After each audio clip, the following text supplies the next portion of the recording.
me take this opportunity to wish each and every one of you all the best for 2024. His Excellency Ashif Kishani, High Commissioner for Canada in the Republic of Trinidad and Tobago, thank you for being a true partner and a friend in this process. Madam Justice Lisa Ramsmay-Hines, Judge of the High Court, it's always a pleasure to work with you. Mr. Ian Ramdahan, my Permanent Secretary for the National AIDS Coordinating Committee, my other Permanent Secretary, Mr. Vijay Gangaprasad, Acting Permanent Secretary, Gender and Child Affairs, Mr. Sanjay Singh, Deputy Permanent Secretary, Gender and Child Affairs with responsibility for child affairs. Ms. Haseen Sheikh, Chief Public Defender, Public Defender's Office, Department Legal and Advisory Authority. Ms. Erla Herwood Christopher, Commissioner of Police, thank you for your service. Commander Francis Casso, Trinidad and Tobago Coast Guard, thank you for your service and thank you for being part of the delegation that attended the W.P.S activity in May last year. Ms. Shelley-Ann Hart, where is Shelley? Ms. Shelley-Ann Hart, my Director, Gender Affairs Division.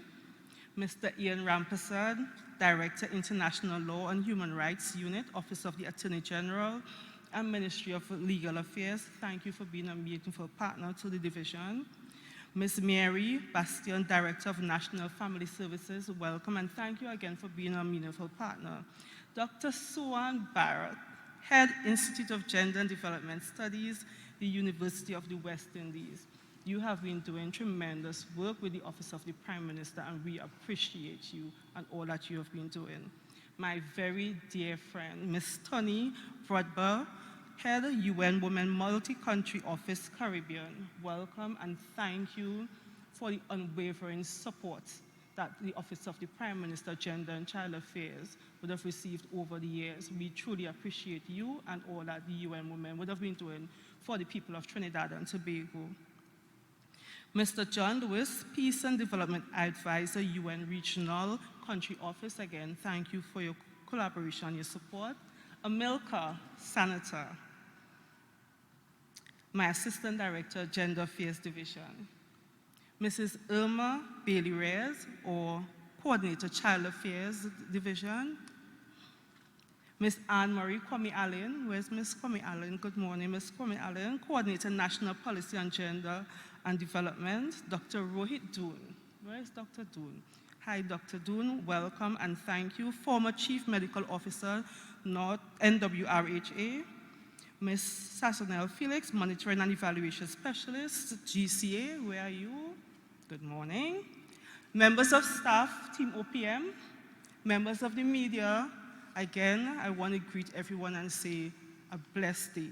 Today, I'm extremely honored to be here to hand out instruments of appointment to the members of the Women, Peace and Security Advisory Group. Ladies and gentlemen, it is no secret, Trinidad and Tobago is experiencing high rates of armed violence, homicides, femicide, gang activity, gender-based violence, and other forms of criminality. Women, Peace and Security Agenda recognizes the role women play as active agents of peace and stability. And as I often say, women, we have the power of influence. And I remember on a platform around 2015, I said, women, we have the power of influence and we must always use our power of influence for good. And I remember when His Excellency and I met for the first time and he presented to me the concept of women, peace and security. And I said to him, I know we don't live in a time of armed conflict in Trinidad and Tobago, but I strongly believe that we can use this as an opportunity to tackle gang violence. I remember that conversation quite well. And from there and then, we started this journey together with the support of UN Women. And then we got the full support of my colleague, the Minister of National Security and the Ministry of National Security, recognizing that if we are to truly address issues of crime and violence, if we are to truly address gang violence in Trinidad and Tobago, it doesn't really call for more guns, more police, more laws, but we have to think outside of the box. We have to disrupt the status quo. We have to start looking for unconventional ways and means of doing things. We have to start bringing everybody into the conversation. And today, we don't just have people from national security. We have representatives from the University of the West Indies. We have representatives from health, from social services. We have a wide spectrum of organizations' interests represented on this group today. And the group has the ability to co-op all of Trinidad and Tobago. You have the ability to speak to boys and girls. You have the ability, as my peer said to me this morning, to talk to the vagrant on the street. You have the ability to go and talk to those so-called community leaders who may be willing to share their voice, and for us to pull the ideas together and to build a very comprehensive action plan. And not just build the action plan, but implement it. So as I was saying, the W.P.S agenda sees women as equal partners in preventing violence, promoting comprehensive policy solutions for issues like gang, gun, and domestic violence, climate change, health crises, along with other issues.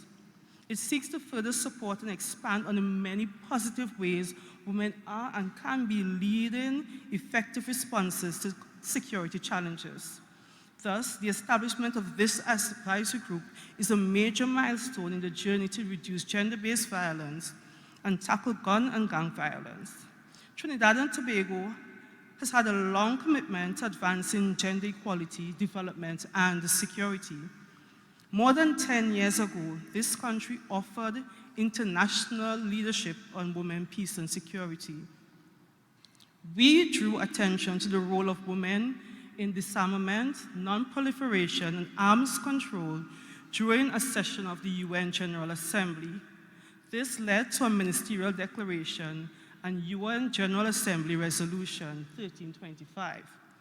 During the last decade, we continually invested in human resource relief efforts and other interventions. We have also defined our commitments and priorities for women, peace, and security, which I spoke about at the UN Security Council almost 1 year ago. Almost 1 year ago, I became the first gender minister from Trinidad and Tobago to address the UN Security Council.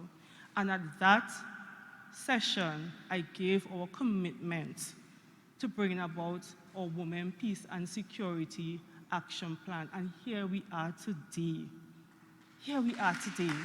I am extremely proud of all of Trinidad and Tobago and all of you who are going to give your commitment in terms of your time, your expertise, and your passion for your country, Trinidad and Tobago. In May 2023, Trinidad and Tobago became a member of the Women, Peace, and Security Focal Point Network. The network assists member states and regional organizations to improve and strengthen the implementation of the W.P.S agenda at the highest levels of decision-making processes. It encourages close collaboration with UN agencies and civil society to improve our domestic policies and legislation. The network also provides support to ensure that the country delivers on our global commitments and obligations. In June 2023, a ministerial delegation represented our nation at the 5th Capitol level meeting of the W.P.S Focal Point Network in Washington, D.C. This meeting was useful in advancing the shared solidarity of members and defining the expectations of the national focal points. And I want to stress it was at this meeting when Minister of National Security, my very dear colleague, said to me, said, Ayanna, I get it. Understand what you have been saying, right, Commander? And he said, you have my full support. And I appreciated that. Because on many occasions, people don't really understand the connections, the nexus between gender and everything that's happening. But gender is in every single thing. And gender plays a role in ensuring peace and security.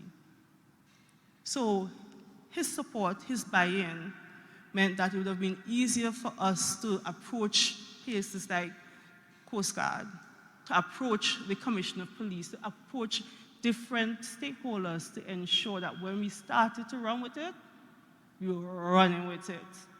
And I remember when we had the workshop, and Fulade, who so graciously led one of the sessions, he said, let the thing start. You all remember that? And the thing really starts.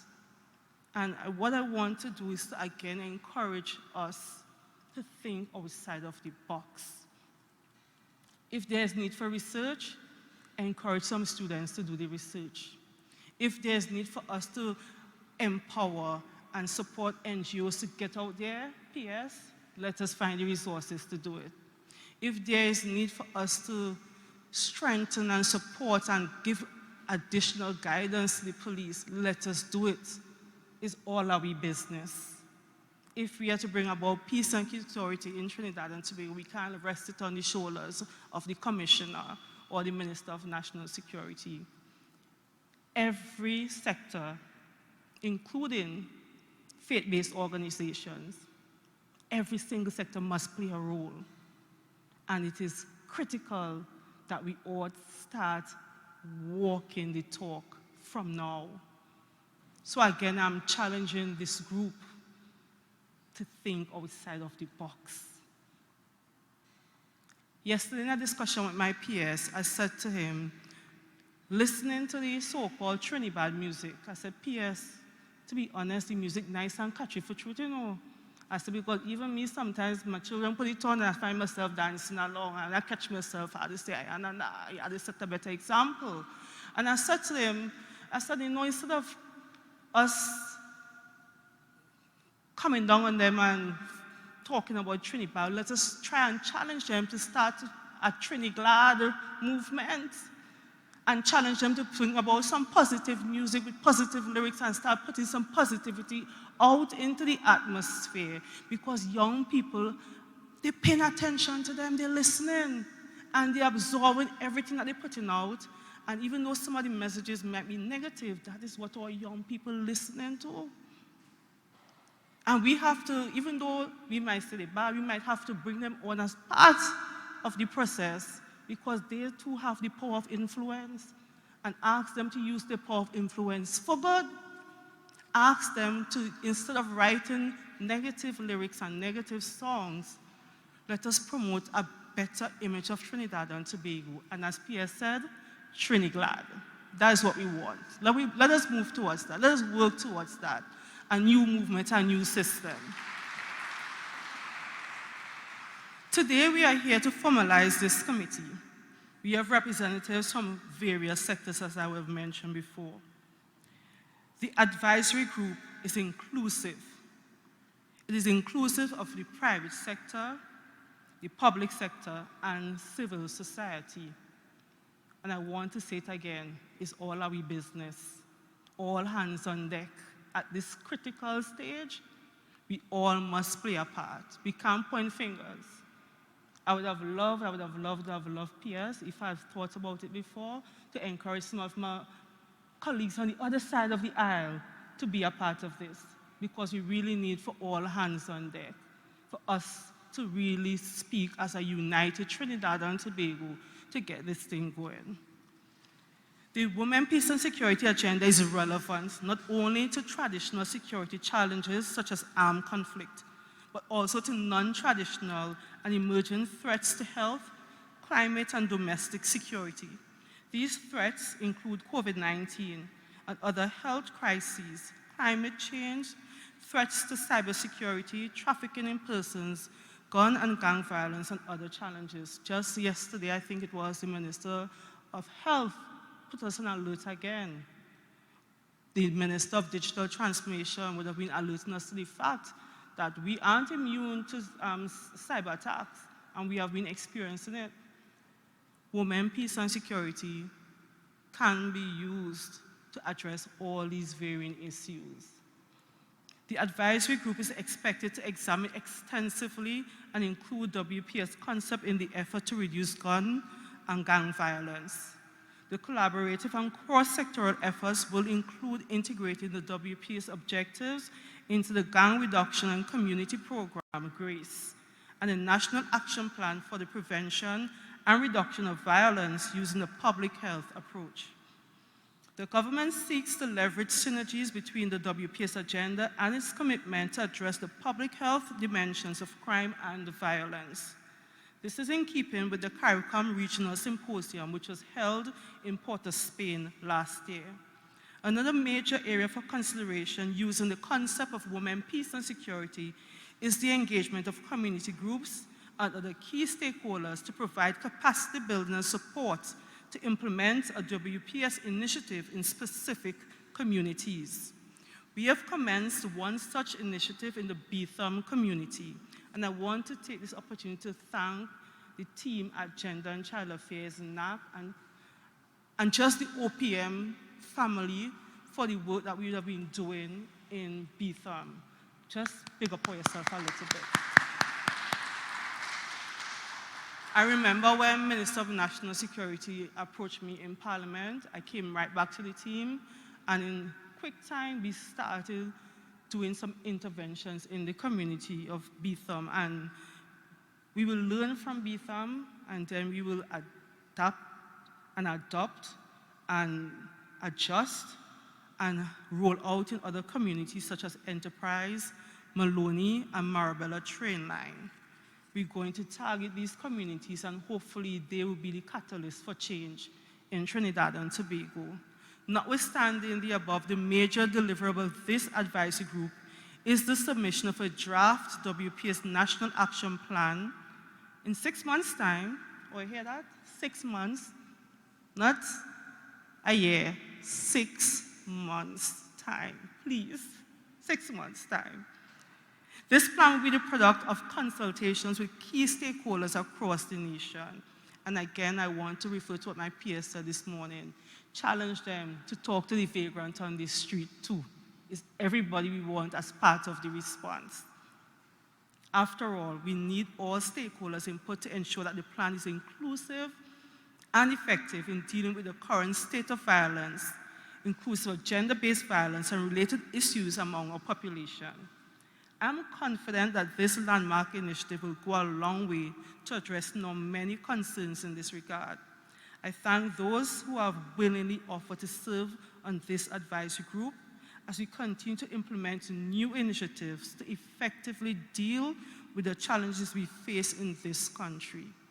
And again, I want to stress how important it is for us to remember this is all our business. I thank you, and may God continue to bless us all.